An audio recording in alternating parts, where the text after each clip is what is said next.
তবে কি শাকিব খানের ঢাকা ফ্রাঞ্চাইজি থেকে বাদ পড়তে যাচ্ছেন সাব্বির রহমান? যতদূর জানি ঢাকা ফ্রাঞ্চাইজির সকলেরই যথেষ্ট পছন্দ সাব্বির রহমানকে, এমনকি শাকিব খানেরও অনেক পছন্দের প্লেয়ার এই সাব্বির রহমান। ইভেন আগেরবার শাকিব খান এক পর্যায়ে কথাই দিয়েছিলেন যে যতবার ঢাকা ফ্রাঞ্চাইজি থাকবে ততবারই সাব্বির রহমান দলে থাকবেন। তাহলে এইবার বিপিএলও আমরা ঢাকার হয়েই সাব্বির রহমানকে দেখতে পাচ্ছি। আচ্ছা, ঢাকা যেদিন ফ্রাঞ্চাইজি পেল সেদিন সাব্বির রহমান ঢাকার জার্সি পরা একটি পিক আপলোড দিয়েছিলেন, ক্যাপশনে চুপ ইমোজি দিয়েছিলেন। সেখান থেকে সবাই মোটামুটি শিওর ছিল সাব্বির রহমান ঢাকায় ফিক্সড। কিন্তু সাব্বির রহমানকে ডিরেক্ট সাইন করাননি শাকিব খান। এইবার বিপিএলে 5টা টিম, তো প্রত্যেকটা টিম 2 জন প্লেয়ারকে ডিরেক্ট সাইন করাইতে পারবেন। আর ঢাকা সেই 2 জন প্লেয়ারকে বেছে নিয়েছেন, তাসকিন এবং সাইফকে। সাব্বির রহমানকে কেন এর মধ্যে নিলেন না? তো যেহেতু 2 জন প্লেয়ারকে ডিরেক্ট সাইন করানো কমপ্লিট, এখন চাইলেও সাব্বির রহমানকে দিয়ে কিন্তু আর সাইন করাইতে পারছেন না। তবে সাব্বিরের আশা যে এখানেই শেষ সেইটা না, এইবার বিপিএলে ড্রাফটিং সিস্টেমটা বাদ, অনেক আগে হয়তো নিলাম সিস্টেম, তো এইবার বিপিএলেও সেই নিলাম সিস্টেমটা চালু করছে। তার মানে আপনি আপনার পছন্দের প্লেয়ারকে নিলামে কিনে নিতে পারবেন। সাব্বির রহমান তো কোনো জায়গায় সাইন করেননি, তো সাব্বির রহমান নিলামেই উঠবেন।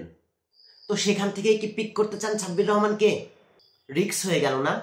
যতদূর জানা গেছে চড়া দাম দিয়ে হলেও সাব্বির রহমানকে পিক করতে চাই ঢাকা। আচ্ছা, কত দাম দিবেন?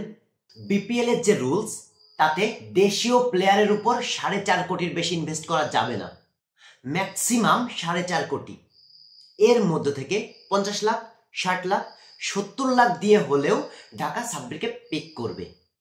বাট ঢাকা যেমন সাব্বিরের উপর ইন্টারেস্ট, অন্যান্য টিমগুলো যদি সাব্বিরের উপর ইন্টারেস্ট হয়, যেমন সাব্বির তো রাজশাহীর ছেলে, রাজশাহী যদি সাব্বিরকে টিমে রাখতে চাই, এমন করে সাব্বির যদি কোটি বা কোটির কাছাকাছি চলে যায়, তখন কিন্তু সাব্বিরকে ছেড়ে দিতে হবে।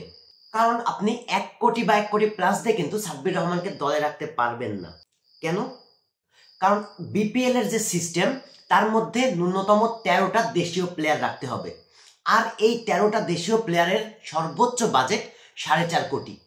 এইবার এই 4.5 কোটির মধ্যে 1 কোটি বা 1 কোটি প্লাস দিয়ে যদি সাব্বির রহমানকে দলে রাখতে হয়, তাহলে বাকি যে টাকা থাকবে সেইটা দিয়ে আরো 12টা প্লেয়ার, এটা কি সম্ভব? এই অবশিষ্ট টাকা দিয়ে কি মানসম্মত প্লেয়ার কিনতে পারবেন? লিটন দাসও কিন্তু কোথাও সাইন করেননি, তার মানে লিটন দাসও নিলামেই উঠবেন। লিটন দাসেরও কিন্তু রেট থাকবে চড়া, ইভেন সাব্বির রহমান থেকেও চড়া। তো সাব্বির রহমান থেকেও বেশ কিছু হাই রেটেড প্লেয়ার দলে ভেড়াইতে হবে, একা সাব্বির রহমানকে দিয়ে হবে না। এই ক্ষেত্রে 80-90 লাখ দিয়েও সাব্বির রহমানকে কেনাটা টাফ হয়ে যাবে, আর এর উপরে গেলে তো ছেড়েই দেওয়া লাগবে।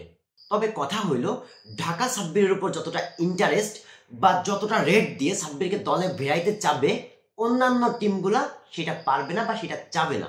কারণ এক সাব্বিরের উপর 70-80 লাখ ইনভেস্ট করা পসিবল না, তবে ঢাকা করবে।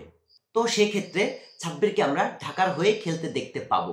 এখন দেখা যাক শেষ পর্যন্ত কি হয়। বিপিএল এর নিলামের ডেট ছিল 17 তারিখ, যা পেছানো হয়েছে।